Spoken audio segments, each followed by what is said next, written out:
All right, guys, we are now officially 12 hours away from the release of South of Midnight on Steam as well as on Game Pass, and this is going to be something that's very interesting to watch because up until now, the game has only been available in early access, and it has not been a whole lot of people playing it on Steam. We currently don't know the numbers of people who have played it on Game Pass by purchasing the Premium Edition, or at least the access to the Premium Edition for early access.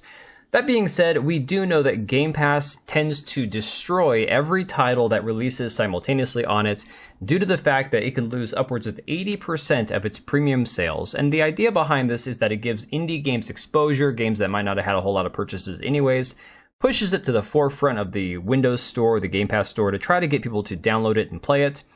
I don't know how much success South of Midnight is going to have in this regard, due to the fact that the game has had very mid to mixed reviews. You can see from friendly sites to the games industry like Inverse here, saying South of Midnight is all style and mixed substance. Inverse score 7 out of 10. Something that we're going to see time and time again when you look at every one of these reviews. There are very few reviews that say, oh my god, this is game of the year, it's absolutely great story, great graphics, great gameplay, blah, blah, blah. There's always some positives here and there, and I believe that the game probably has some positive pieces, don't get me wrong. But then you see an article here from The Gamer, South of Midnight review, just another Sunday in the South. First two lines I want to focus on here is kind of the telling part of this entire saga, right? South of Midnight is the sort of game you'd feel nostalgic for if you played it 15 years ago. You'd have conversations starting with lines like, I know the combat is repetitive, but, while your friends scoff at you. You'd remember it in a way that accentuated its best features and obscured its flaws. You'd think about how you felt playing it rather than how it actually played. Put simply, it's a game I think some people will love, but I'm not sure many of them could tell you why. That is a very scathing, very brutal, almost like a left-handed compliment there, saying, I think it's a good game, but I just can't begin to point to what exactly is good about it. Very not good news for South of Midnight, given the fact that their current player count is only 278 people playing this game on Steam.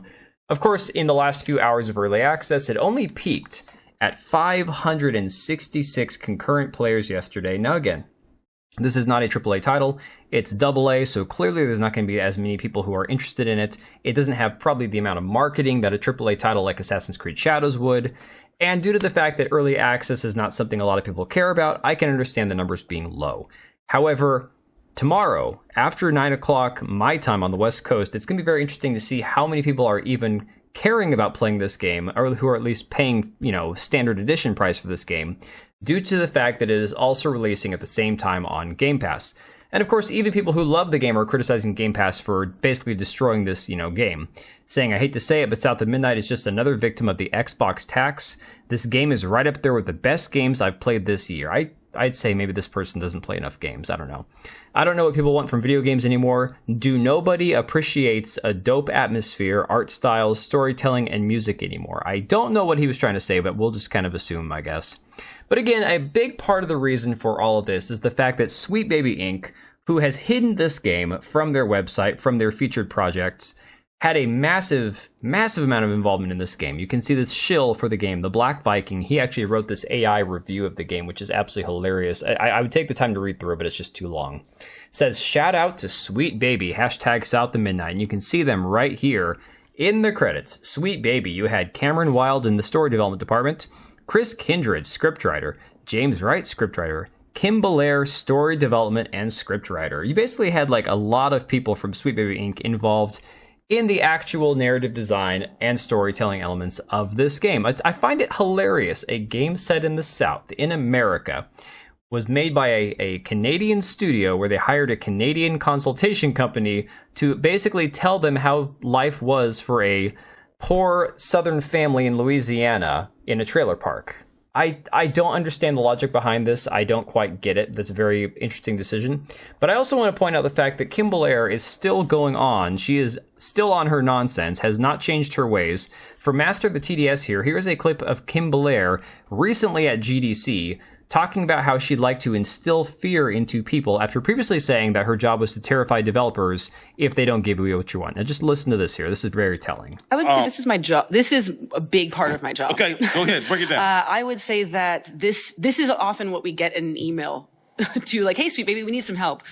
someone on the team has made an alien who speaks jive and has walked in. Is there anything you can do? And what we usually have to do is create like a version of that biography that maintains what they're trying to do and explains why, even if I can't convince them it's racist, why people externally will think it's racist. And if I can't sell them on, hey, don't do that, I can instill fear by suggesting that once it gets past us, someone else will take them down for this. They say basically her job is to instill fear in people that people are going to be coming after them if they put something out that they meant. Like, for example, if they don't take things through like a filter, what do they call it? Somebody who's like a sensitivity reader to make sure things are not going to rub people the wrong way, you're going to have a problem down the road. Even if they won't, even if there's no problem at all, their job at Sweet Baby Inc. is to basically create this idea, this narrative, this idea in the developer's head that they need them in order to make sure there's no further or future outrage over maybe a perceived cultural issue in the game.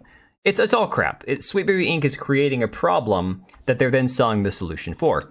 A funny thing is, all these reviewers, a lot of them too, are very, very obvious, very, they're saying the quiet thing out loud when it comes to the game that they, are trying to shill for. This guy, Cammy, over here on Twitter says, review, South of Midnight's a no-nonsense, old-school action-adventure game with fantastic art direction and a great soundtrack inspired by the Deep South. Nothing wrong with that. Story talks about loss, guilt, and grief as Hazel uses her newfound weaving abilities to heal the inner traumas of others. Yawn. Okay, that sounds like garbage. Sadly, though, it's the gameplay that lets it down. Movement felt unresponsive, platforming is very basic, something we've seen before, but this is what I want you to focus on right here. I really, all caps, wanted to love this game, if nothing else for the representation factor alone. I mean, I swear to God, it's a one-trick pony with these people. It's the same damn song over and over again. It's just on repeat. This guy, Alex Samuel, says South of Midnight's is simply a charming adventure where grief and pain have been personified into monsters. The gameplay isn't radical, but the experience is enhanced thanks to incredible music and a beautiful art. I'm sorry, I'm tired of hearing people make excuses for this game where it's like, oh, the gameplay sucks, the combat sucks, the enemies are repetitive and boring, and basically nothing really is that big of a deal. Like, people even talk about how apparently there's a mode in this game that is a story mode only where you don't have any gameplay at all. I could be wrong, I haven't looked this up yet. I actually thought about it after I started recording the video. I saw somebody talk about how there's a story-only mode on this game. If that is true, I'm sorry. Why don't you just make a movie? Just watch a movie, guys. Come on. Shirako Gaming says, South of Midnight is boring, repetitive, and quite forgettable. I do not recommend. When Endymion says the final boss is just common enemies. Shirako says, the final boss has a health bar and a name, but you damage the health bar by fighting mobs you fought 100 times before in the exact same way. Absolute ass. But here's the funniest what I've seen from Slant. South of Midnight review, Black Girl Magic. South of Midnight is beautiful even at its ugliest, written by Justin Clark. I had to check because I'm like, how can you say Black Girl Magic if you're not black? Justin Clark is a black man. I believe he looks black. So I think he's in the clear there. But the last two paragraphs of this review are very, very interesting. It says, with so much pop culture having succumbed to abject misanthropy, is it misanthropy? I think that's how you pronounce it. South of Midnight's building of a verdant, dazzling cathedral and worship to empathy is a blessing. I don't have a problem with games having empathetic characters, but this entire point of the game being like that it's healing trauma and grief, God, that just sounds like somebody's like therapy session or something. And it takes many forms here, from Hazel fostering camaraderie with the giant Cajun accented catfish to her trying to understand what drove her mother's ex to run out on his family. Now, here's the funny thing, guys. I cracked up when I read this. So, black mom, black daughter, absent daddy. But it gets better, even as it tasks us with questioning the ulterior motives of her white grandmother. Holed up in an antebellum plantation home, the game allows us and Hazel to ponder the trauma that drives the woman. So she had a white daddy, and he ran out on them, and his mom lives on a plantation, I guess. I don't know, guys. There's just so much there to unpack. Ultimately, the soul of the game is Hazel and her relationship with her mother's calling as a social worker. The girl never quite knew how much of herself her mother gave to the people around her, how much she changed lives with the simplest of gestures. South of Midnight's hero journey is ultimately an adventure in search of the reasons why those things are important, why we need communion and community, and more specifically, how people of color have always built that sense of community when they needed it and always will. See, I'd have no problem with a game having a protagonist who's black or a woman or whatever. It doesn't matter. That's not the point. The point is to make a good game that people want to play.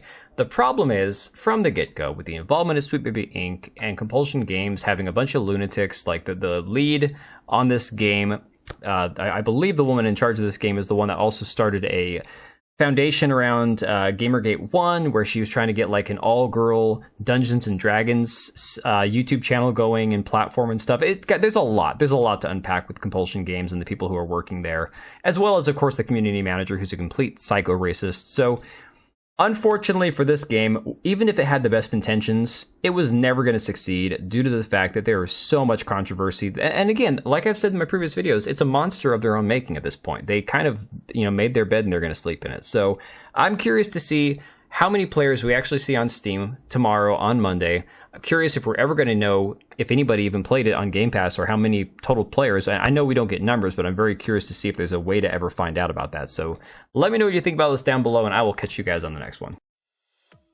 All right, and if you made it this far, thank you so much for watching the video. Thank you for being here.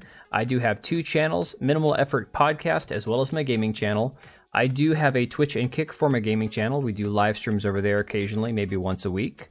And then if you are in the market for a new PC, make sure to check out Meta PCs. Click the link I have down below. Use code TBO at checkout for a special discount. Thanks again for watching, and I'll see you next time.